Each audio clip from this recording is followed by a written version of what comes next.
원목사와 성결기 다니엘 7장입니다. 오늘도 하나님의 귀한 말씀 함께 읽으면서 주님의 귀한 은혜를 나누기를 원합니다. 다니엘서 7장 함께 읽겠습니다. 다니엘 7장은 네 짐승의 환상입니다. 바벨론 벨사살 왕 원년에 다니엘이 그의 침상에서 꿈을 꾸며 머릿속에서 환상을 받고 그 꿈을 기록하고 그 일의 대략을 진술하니라.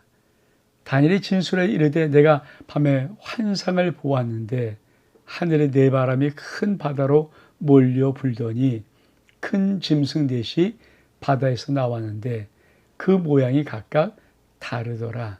첫째는 사자와 같은데 독수리 날개가 있더니 내가 보는 중에 그 날개가 뽑혔고 또 땅에서 들려서 사람처럼 두 발로 서게 함을 받았으며 또 사람의 마음을 받았더라. 또 보니 다른 짐승 둘째는 곰 같은데 그것이 몸 한쪽을 들었고 그 입의 잇사에는 새 갈빗대를 물렸는데 그것에게 말하는 자들이 있어 이르기를 일어나서 많은 고기를 먹으라 하더라. 그에 또 내가 먼저 다른 세 번째 짐승입니다. 표범 같은 것이 있는데 그 뒤에는 새 날개가 있고 그 짐승에 또 머리 넷이 있으며 권세를 받았더라.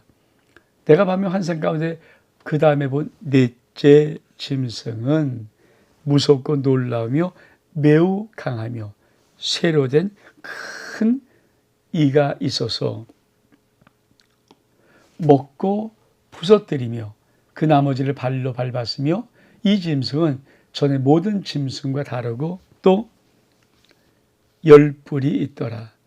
내가 그 뿔을 유심히 보는 중에 다른 작은 뿔이 그 사이에 나더니 첫 번째 뿔 중에 셋이 그 앞에서 뿌리까지 뽑혔으며 이 작은 뿔에는 사람의 눈 같은 눈들이 있고 또 위에서 큰 말을 하였더라.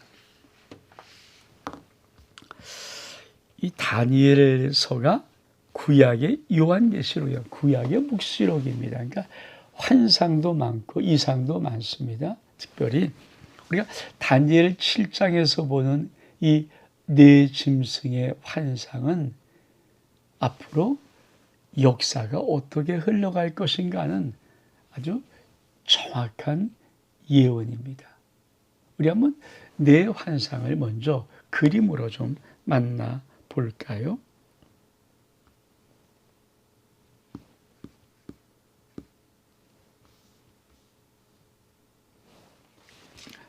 자,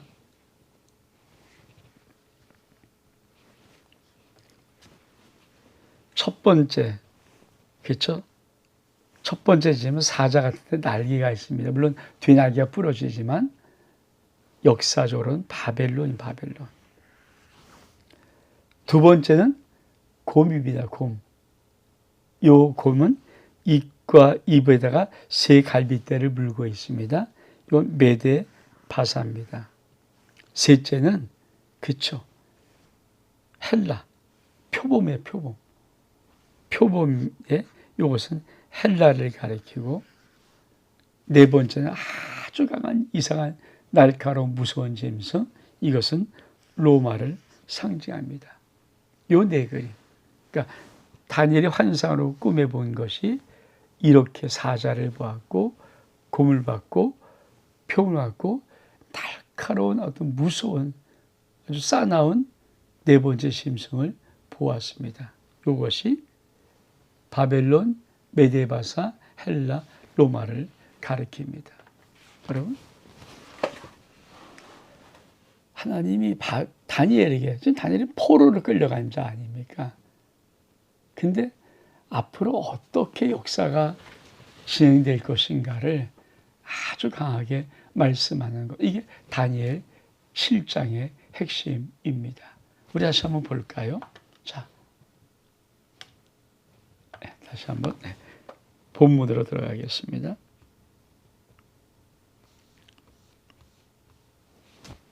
자, 바벨론 벨사살 왕 원년입니다. 그러니까 벨사살 원년에게 다시 한번 있죠. 이게 5장으로 가는 거예요. 그러니까 6장에서 다리오 왕이 벨사살이 죽고 다리오에 왔다가 다리오 왕은 메데바사 사람 아닙니까? 근데 다시 바빌론 왕 벨사살하고 그러니까 쉽게 말하면 시간은 거꾸로 그러니까 신학자는 11년 정도가 뒤로 간다고 말하지만 왜 그런가? 아주 중요한 앞으로 미래 어떤 역사를 움직일까는 이 환상을 말하고 싶어서 다시 다니엘 2서가 메데바사 다리오 왕까지 왔다가 다시 시간을 거꾸로 돌려서 이 환상을 말하는 것입니다. 자, 이 환상은 그저 큰 바다에 네 짐승이 나오는 것입니다.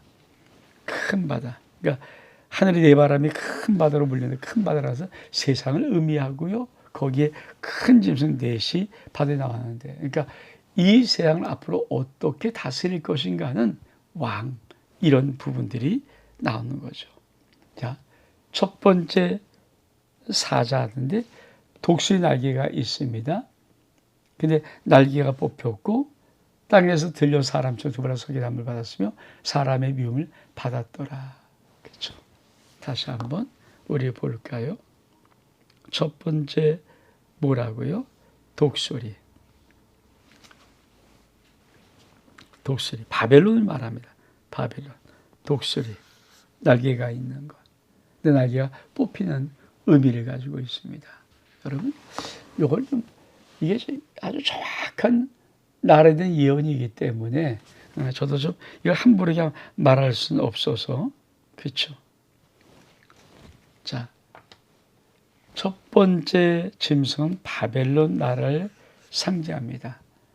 독수리. 근데 사자인데 독수리가 나게 된 것은 신간 민첩함. 독수리가 뽑혔다는 것은 그 나라가 몰락할 것이다. 또 바벨론 미술에 사실 사자 조각이 종종 발견됩니다. 자, 둘째 짐승은 뭡니까? 메대 바사입니다. 그렇죠? 곰이 새 갈빗대를 입에 물고 있는 요 모습. 이건 어떤 의미인가?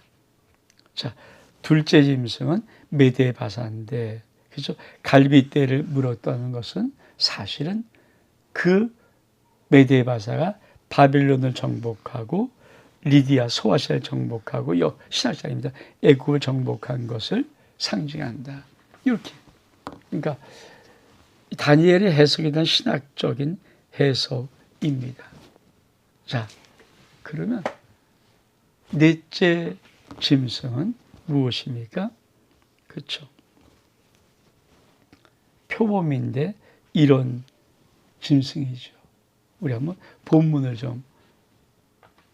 한번 좀 다시 볼까요? 자.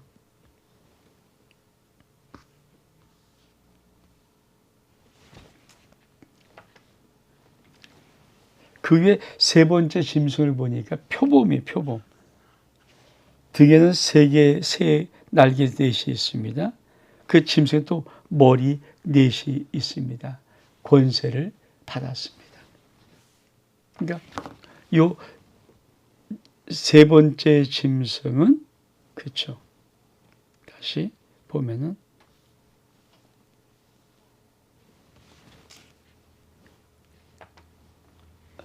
표범인데 머리가 4개입니다. 하나, 둘, 셋, 4개. 날개가 있고. 그렇죠. 요거는 어떤 의미를 가지고 있는가? 우리가 표범 요 세 번째 짐승은 헬라. 그렇죠? 바벨론, 메데바사 역사가 헬라. 그렇죠? 4개의 머리는 그 헬라가 무너지면서 4개의 왕국으로 나눠지는데 실제로 헬라 제국은 그렇죠? 케산도, 리시마코스, 실루코스, 프톨레미 이렇게 4 지도자가 나와서 알렉산더 죽은 후에 4 나라로 나뉘는 것입니다. 그러니까 역사적인 정확한 것들을 다니엘의 환상을 통해서 미래 바벨론이 무너지고 메데바사가 나타나고 메데바사가 무너지고 헬라가 나오고 헬라가 무너지면서 마지막 4번째 어떤 것입니까? 아주 우리가 한번 본문을 보면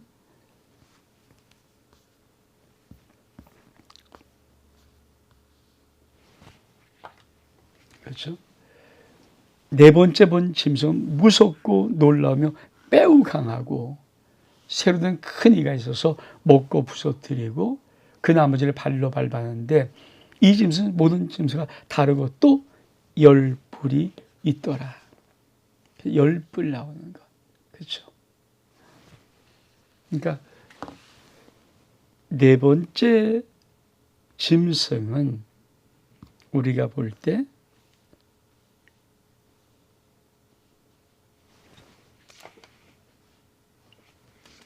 이런 모습, 10개 뿔이 있는 모습, 아주 날카로운 이를 가지고 다 부서뜨리는 모습. 이건 로마를 가리킵니다. 그러니까 역사는 앞으로 다니엘아 어떻게 흘러가는 줄 아니?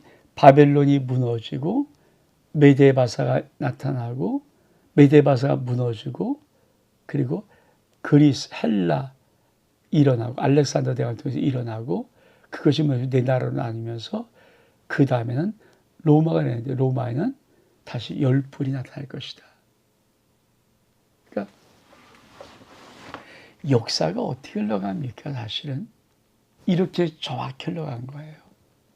그리고 이 로마가 통치했던 이 나라가 지금은 어떻게 유럽 연합으로, 그러니까 많은 사람들은 이 유럽 연합이 됐죠. 이게 유로가 여러분이 탄생될 때 굉장히 주시하고 본 거예요.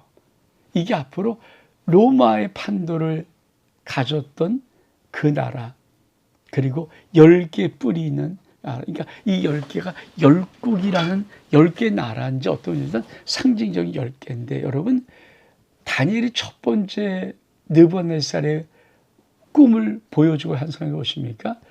금신상을 보고 발가락 10개가 있는데 뜨인 돌이 나와서 발가락을 치잖아요. 이 발가락은 철과 흙으로 뭉쳐진 발가락인데 뜨인 돌이 나서서 어딜 칩니까? 발가락을 치면서 무너뜨려 버리는 거거든요. 그러니까 이 느부갓네살이 장래 일을 환상 보았 것이나 다니엘이 지금 네 짐승을 보았거나 그리고 정확히 말한 것은 뭡니까? 이 로마에 다시 한번 회복되는 10개 뿔이 있고 10개 뿔 사이에 어떤 변화가 일어날 것이다. 이것이 지금 역사 속으로 보면 유럽이 뭉쳤어요. 10개 나라는 의미입니다. 그러니까 어떤 변화, 그러니까 그런 조짐들이 일어나는 것을 지금 잘 주의하고 볼 필요가 있다는 것입니다. 자, 이 마지막 나라, 그렇죠? 우리가 보면 극고 무슨 극히 강한 큰 처리는 네 번째 입성은 로마 제국인데 강력한 파괴력. 열불은 로마 제국에서 일하는 여왕을 가리키기도 하지만 사실은 신학자들은 어쩌면 유럽연합의 어떤 그것을 주시하고 있다. 하여튼 역사가 그렇게 움직이는 거거든요. 그러니까 아닐 수 있죠. 근데 가능성이 있죠. 그러니까 10개 나라가 될지 열국이 어떤 상징적인 의미를 가지고 있을지 또 그것이 어떤 것은 강하고 어떤 것은 약한 이런 의미가 있을지 아무도 모르지만은 분명한 것은 하나님의 역사의 주권적으로 이 역사가 흘러가고 있다는 거예요.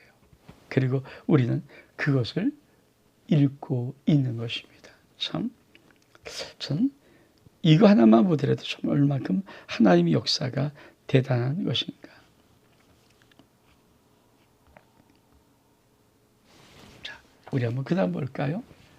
옛적부터 항상 계신 자. 내가 보니 왕자가 놓였고 옛적부터 항상 계신 이가 자정하였는데 그의 옷은 희기가 눈 같고 그의 머리털은 깨끗한 양의 털 같고 그의 보좌는 불꽃이요 그의 밖에는 타오르는 불이며 불이 강처럼 흘러 그 앞에 나오며 그를 섬기는 자는 천천히요 그 앞에 모시는 자는 만만이며 심판을 베푸는 책들이 펴놓였는데 그때 내가 작은 뿔이 말하는 큰 목소리로 말미암아 주목하여 보는 사이에 짐승이 죽임을 당하고 그 십자가 상한 바 되어 타오르는 불에 던져졌으며 그 남은 짐승들은 그의 권세를 빼앗겼으나 그 생명 보존되고 정한식에 이르기까지 기다리게 되었다. 내가 또 밤 환상 중에 보니 인자 같은 예수님이죠. 인자 같은 이가 하늘 구름을 타고 와서 이쪽부터 항상 계신 이에게 나아가 그 앞에 인도되며 그에게 권세와 영광과 나라를 주고 모든 백성과 나라들과 다른 언어로 말하는 모든 자들이 그를 섬기게 하였으니 그의 권세 소멸되지 아니하는 영원한 권세요 그날은 멸망하지 아니할 것이라. 이 다니엘의 7장 속에 네 나라 바벨론 네 짐승을 보였는데 그것은 바벨론, 메데바사, 헬라, 그리스 그리고 로마입니다. 역사는 이렇게 흐를 것이다. 근데 자 어떻게 다시 한번 우리가 볼 때 자 마지막 짐승 10개 뿔이 있습니다. 근데 내가 그 뿔 유심히 보는 중에 다른 작은 뿔이 그 사이에서 나더니 10개 뿔 말고 작음이 납니다. 첫 번째 뿔 중에 셋이 그 앞에서 뿌리까지 뽑혀버립니다. 그리고 이 작은 뿔에는 사람이 눈 같은 눈들이 있고 또 입이 있어 큰 말을 하였더라. 자, 마지막에 그렇죠. 로마 뒤에 10개 뿔이 여랑이 나올 것이다. 10개 나라인지 모르겠습니다. 근데 중요한 것은 또 작은 뿔이 그 사이에서 나면서 앞에는 3개의 뿔들이 뿌리까지 뽑혀버립니다. 이 작은 뿔에 사람이 눈 같은 것이 있으면서 입으로 큰 말을 하는 겁니다. 그러니까 어떤 마지막에 어떤 하나의 하나님의 역사적인 것을 이룰 것이라는 것을 말하면서 그런 일이 일어날 때 무엇이 보입니까? 이게 보는 거야. 하늘에 보자. 내가 보니 왕자가였고 옛적부터 항상 계신 이가 자정하였다. 누굽니까? 하나님. 하나님. 예수님. 그 왕자. 하늘의 보좌가 보여요. 그 옷은 시기가 눈 같고 머리도 깨끗한 양털 같고 그냥 불꽃이요. 그분이 타오르는 불이며 그리고 천천만만히 섬기고 그 앞에 심판을 베푸는 책들이 놓였더라. 그리고 어떤 일이 벌어집니까? 짐승이 죽임을 당하고 불에 던져버리고 그 남은 짐의 권세를 빼앗겨버리고 어떤 정한 시기까지 기다리고 있다. 그리고 내가 또 밤에 환상 중에 보니까 인자 같은 예수님 아닙니까? 하늘 구름을 타고 와서 우리 다시 올 때 구름 타고 오시잖아요. 그렇죠? 예전부터 항상 계시니 하나님에게 나아가며 그 인도되며 그에게 권세와 영광과 나라를 주고 백성의 나라 모든 성경했으니 주님의 권세는 소멸되지 않고 영원한 권세고 멸망하지 않을 것이다. 다시 말하면 역사가 바벨론, 메데바사, 헬라, 그리스, 로마, 10뿔 그리고 또 작은 뿔 나와서 3뿔 없애버리고 이런 역사의 흐름 속에 그때가 될 때는 마지막이 뭡니까? 하나님의 보좌가 보이면서 그 하나님 보좌의 영원한 영광 그거 심판의 역사 그리고 예수 그리스도 인자 같은 이가 다시 구름 타고 오시는 그 역사 이게 다니엘 7장을 통해서 쭉 보여주는 종말의 모습 역사의 종말의 흐름의 모습이죠. 그러면서 이거를 해석해줘요. 그렇죠? 자, 환상 해석입니다. 나 다니엘이 중심에 근심하며 내 머릿속에 환상의 날을 번민하게 한지라 내가 그 곁에 모여 선자들에게 하나에게 나가서 이 모델의 진상을 부리며 그 내게 말하여 그의 해석을 알려주며 이르되 그 내 큰 짐승은 세상에 일어날 내 왕이라. 지극히 높으신 이의 성도들이 나라를 얻으리니 그 누림이 영원하고 영원하고 영원하리라. 이에 내가 넷째 짐승에 관하여 확실히 알고자 하였으니 그것은 모든 짐승 알아서 심히 무섭고 그 이는 쇠요 발톱은 노시니 먹고 부스러지면 나머지는 발로 밟았으며 또 그것의 머리는 10뿔이 있고 그 위에 또 다른 뿔이 나옵니다. 10뿌리에 또 다른 뿔. 3뿔이 앞에서 빠져버립니다. 그 뿔에 눈이 있고 큰 말도 하는 입이 있고 그 모양이 그 더러움보다 더 커 보이더라. 내가 먼저 이 뿔이 성도와 더불어 싸워 그들에게 이겼더니. 옛적부터 항상 계신 이가 와서 지극히 높으신 이 성도를 위해서 원한을 풀어주었고 때가 이름에 성도의 나라를 얻었다. 무슨 말 하는 거예요? 이런 내 나라가 정확히 하나님의 해석입니다. 되어질 것이고 마지막에 아주 무서운 짐승 나타나는데 이게 로마거든, 로마.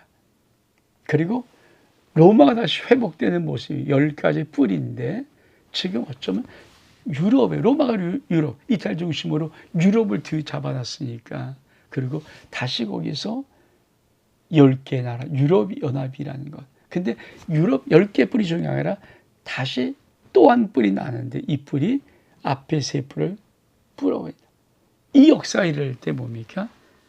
놀라운 것은 하나님의 영광의 보좌가 나타나고 인자 같은 게 나타나서 결국은 심판하면서 왜?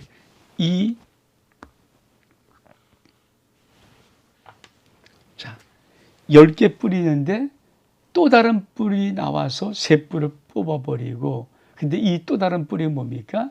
눈도 있고 큰 말도 있고 입 있고 커요. 근데 이 뿔이 이 나중에 나오는 뿔이 성도에 더불어서 그러니까 영적인 다 마지막 전쟁이 이게 뭡니까? 적그리스도, 적그리스도. 그때 어떤 역사가 일어납니까? 그렇죠. 이 역사. 옛적부터 항상 계시니 하나님 지금 높이 성을 해서 원한을 풀어 하나님이 적그리스도를 쳐버리고 성들에게 나라를 얻게 하는 겁니다. 그러면서 모신자가 이처럼 이르되 넷째 짐승은 그 땅의 넷째 나라인데 이는 다른 나라가 달려서 온 천하를 삼키며 밟아 부서뜨릴 것이요 그 열법은 그 나라에서 일어날 열왕이요 그 외에 또 하나가 일어나리라. 또 하나. 그는 먼저 있던 자들과 다르고 새 왕을 복종시킬 것이며 그 장차 지극히 높으신 이를 말로 대적하고 적그리스도지요. 또 지금 성도를 괴롭게 하고 적그리스도입니다. 그가 또 때와 법을 고치고자 할 것이며 성도들은 그 손에 붙임 바 되어서 한 때와 두 때와 반 때. 이때는 1년인데 1년, 2년, 그리고 반, 2분의 1년. 그러니까 3년 반. 그런 심판이 시작되면 그 영생을 빼앗기고 완전히 멸망할 것이요 나라와 권세 온 천하의 위세가 지극히 높으신 거룩한 백성에 붙임 바 되리니 그 나라는 영원한 나라요 모든 권세 있는 자들이 다 그가 섬기며 복종하리라. 그 말이 이에 그친지라. 나 다니엘은 중심이 번민하였으니 내 얼굴 변하였으며 내가 이 일을 마음에 간직하였더라. 마지막 여러분 어떤 일입니까? 그렇죠? 그러니까 10뿔이 일어나는데 10왕 위에 또 하나의 왕이 일어나서 세 나라를 복종시키면서 이 마지막 이 또 하나 일어난 이 왕이 뭔가 적그리스도죠. 그래서 어떤 일을 벌인다고요? 그렇죠? 지극히 높으신 이를 대적하고 지극히 높으신 이의 성도를 괴롭히며 때를 고칩니다. 그래서 성도를 손에 붙여요. 한때와 두때 반때 지내리라. 이게 뭡니까? 그럼 7년 대환란 성경에서 말하는 거거든요. 요한계시록 7년 대환란. 이 7년 대환란에 전 3년과 후 3년이 다르죠. 전 3년 청화적을 맺고 적그리스도가 마지막 후 3년에 강하게 자기가 하나님을 보이면서 이 땅을 핍박할 이 후 3년. 이게 한때와 두때와 반때. 그러니까 왜 신학자들이 다니엘서가 이 구약의 묵시록이라 하는지를 우리는 정확히 알아야 합니다. 여러분, 이 땅이 영원하지 않고요. 하나님의 구속의 역사가 흐르고 있고요. 이 역사는 종말을 향해서 점점 무서운 종말을 향해서 다가가고요. 역사의 어떤 움직임들, 마지막 하나님을 강하게 대적하는 적 그리스도가 반드시 나오는 그때가 점점 가까이 다가올 것입니다. 다니엘 7장은 우리들에게 다가올 미래를 준비하고 있는가 묻고 있습니다. 여러분, 하나님의 나라 다가올 미래가 우리 앞에 놓여 있습니다. 바벨론 지나갔고, 메데바사 지나갔고, 헬라 그리스 알렉산더 지나갔고, 로마 지나갔고, 열불, 그리고 또 하나 나타날 불, 그때가 우리 앞에 남아 있는 것입니다. 다가올 미래를 준비하십시오. 온 목사와 성경 읽기 다니엘 7장 여기서 마칩니다. 샬롬.